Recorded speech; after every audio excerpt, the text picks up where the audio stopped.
Zaman sekarang gampang banget nemuin esai di internet. Coba kalian buka Medium, satu website, literally isinya esai semua yang bahas berbagai topik, ide-ide, dan perspektif. Coba buka YouTube, cari video esai, nanti kalian akan nemuin banyak banget esai dengan kualitas yang sangat bervariasi. Tapi dari pengalaman gua, 1 dekade lebih berkeliaran di internet, hanya ada beberapa esai yang sangat berkesan.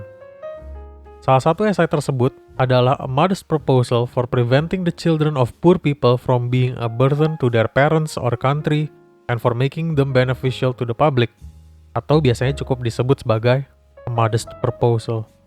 Esai ini ditulis oleh Jonathan Swift, dirilis dalam bentuk pamflet pada tahun 1729. Untuk kalian yang nggak familiar, Jonathan Swift itu adalah pengarang Gulliver's Travel. Sesuai dengan judulnya, dalam esai ini Jonathan Swift memberikan solusi yang sangat sederhana bagaimana anak-anak dari orang miskin Irlandia pada zaman tersebut agar tidak menjadi beban untuk orang tua dan negara. I got a plan. This is a good one. Mengapa esai ini sangat berkesan bagi gue? Karena biasanya, ketika membaca esai, reaksi gue adalah seperti ini.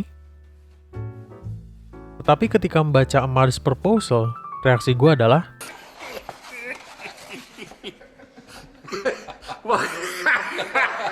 jadi solusi yang diberikan oleh Swift untuk menangani masalah keuangan orang miskin di Irlandia adalah dengan mereka menjual anak-anaknya agar dijadikan hidangan makanan orang kaya Inggris. Ya, solusi yang ditawarkan adalah kanibalisme. Oleh karena itu, pada video ini gue akan merangkum dan menjelaskan esai A Modest Proposal sesederhana mungkin. Ketika Swift menuliskan esai ini, ia menyimpulkan bahwa tidak ada skema atau rencana yang dapat menangani masalah penduduk miskin Irlandia secara efektif. Ia melakukan perhitungan matematis untuk mendasari argumennya. Hasil perhitungannya adalah, seorang bayi pada 1 tahun pertama dapat hidup cukup dengan air susu ibu dan 2 shilling yang bisa didapatkan dengan mudah jika ibunya mengemis. Karena pada 1 tahun pertama seorang bayi nggak banyak tuntutan, disinilah rencana oleh Swift dapat berjalan.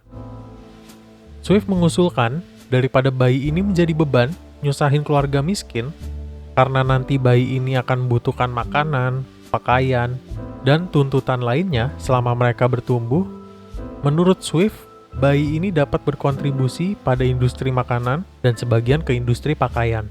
Ditambah lagi menurut Swift, solusinya akan menekankan jumlah aborsi dan jumlah bayi yang dibunuh karena orang tua yang tidak mampu secara finansial.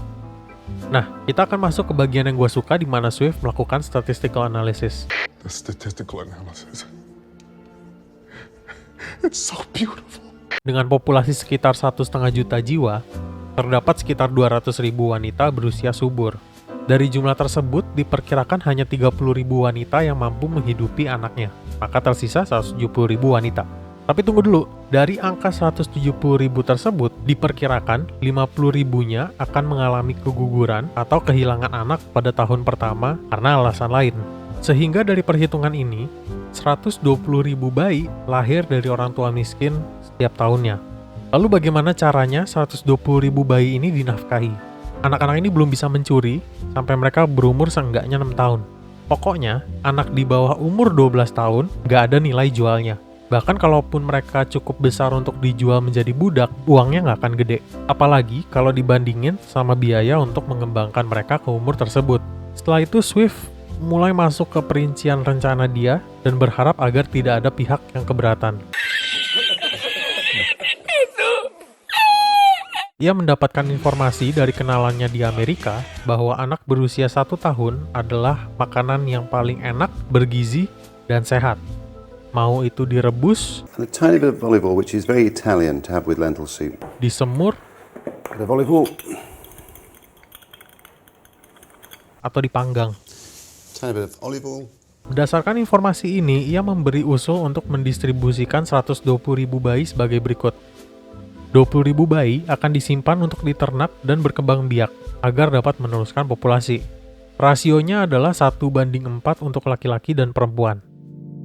100.000 lainnya akan diberi asupan agar menggendut lalu dijual ke bagian kuliner. Always use a nice straight edge knife. You can hear that. Setelah itu Swift memberikan berbagai variasi hidangan yang bisa disiapkan dengan daging-daging bayi tersebut. A little bit more olive oil. Swift lalu membahas mengenai harga dagingnya, karena seorang bayi secara umum beratnya bisa mencapai 12 kg, maka harga dagingnya tidak akan murah. Oleh karena itu daging ini akan dijual untuk para masyarakat kelas atas. Seperti yang dijelaskan sebelumnya bahwa hanya membutuhkan 2 shilling untuk membesarkan anak orang miskin, harga jual untuk dagingnya menurut Swift adalah 10 shilling, sehingga ibunya akan mendapat untung 8 shilling. Oh, I get it. No, you don't, fat ass. Dan orang yang membeli dagingnya akan mendapat 4 porsi makanan bernutrisi. Kulitnya juga bisa digunakan untuk bahan kulit pakaian. Swift juga melampirkan berbagai macam keuntungan dengan rencananya. Jika solusi ini dijalankan, maka jumlah populasi negara akan berkurang secara drastis. Ternyata Swift memang sengaja dan ini menjadi salah satu tujuan A Modest Proposal. Keuntungan lainnya adalah mengurangi jumlah umat Katolik, karena menurut Swift, mereka adalah mayoritas penduduk miskin dan cenderung memiliki anggota keluarga yang besar. Rencana ini juga menguntungkan ekonomi negara, juga industri kuliner. Dan keuntungan lainnya adalah menurut Swift, rencana ini akan mendorong pernikahan, meningkatkan kasih sayang ibu kepada anak-anaknya, mengurangi kekerasan dalam rumah tangga, setidaknya pas periode hamil, karena takut akan keguguran. Oke, jadi kalau kalian mencapai titik ini, mungkin kalian ngerasa nggak nyaman dengan solusi yang diberikan oleh Swift. Tapi ini yang perlu kalian pahami. Solusi yang diberikan oleh Jonathan Swift dalam A Modest Proposal nggak sepenuhnya serius. Dan ia nggak benar-benar ingin solusi ini dijalankan. Anggap aja ini kayak shitpost sebelum era modern dengan social commentary yang tajam. Memang esai ini bertujuan untuk membuat nggak nyaman ketika dibaca. Terus jadinya kenapa Jonathan Swift nulis esai ini? Konteksnya, esai ini adalah karya parodi yang penuh ironi bertujuan untuk mengkritik banyak hal seperti kebijakan pihak Inggris terhadap orang Irlandia pada zamannya, masalah kemiskinan, masalah kelaparan, dan banyak masalah lain. Dengan esai ini, Jonathan Swift melampiaskan kekesalannya terhadap politisi Irlandia yang nggak kompeten, kemunafikan orang kaya, tekanan pihak Inggris, dan kondisi hidup kebanyakan orang Irlandia. Tapi Swift tidak hanya mengkritik pihak Inggris. Ia juga mengungkapkan kekecewaan terhadap orang Irlandia itu sendiri. Dan bukan cuma politisi Irlandia, tapi juga masyarakat secara keseluruhan. Swift sangat kecewa bagaimana mereka sebagai rakyat Irlandia tidak mampu untuk menangani masalahnya sendiri. Gue bilang sebelumnya bahwa solusi yang ditawarkan oleh Swift nggak serius. Tapi bukan berarti esai ini tidak bermakna. Karya ini adalah salah satu contoh terbaik mengenai Juvenalian satire. Juvenalian satire membahas kejahatan sosial dengan mengkritik sangat tajam, penuh ironi, sarkasme, dan tidak fokus pada humor. Oke, walaupun gue ketawa baca esai ini, bukan berarti esai ini ada punchline gitu loh. Oh, fuck. I can't believe you've done this. Tujuan orang menggunakan Juvenalian satire memang untuk memprovokasi perubahan sosial atau politik karena status quo yang dirasa sangat buruk. A Modest Proposal adalah karya tahun 1729. Iya, gue tahu ini tua. Tapi contoh Juvenalian satire yang lebih modern juga banyak, kayak A Clockwork Orange, Animal Farm, 1984, Fight Club, The first rule of Fight Club is, you do not talk about Fight Club. Black Mirror, dan masih banyak lagi. Jadi apa yang bisa kita simpulkan? Menurut gua, karya seperti A Modest Proposal atau satire adalah cara yang baik untuk menarik perhatian mereka yang tidak peduli dengan isu yang sedang berjalan. Helen Keller mengatakan, "Science may have found a cure for most evils, but it has found no remedy for the worst of them all, the apathy of human beings." Karena jika orang-orang tidak ada yang peduli, jangan pernah berharap perubahan akan terjadi.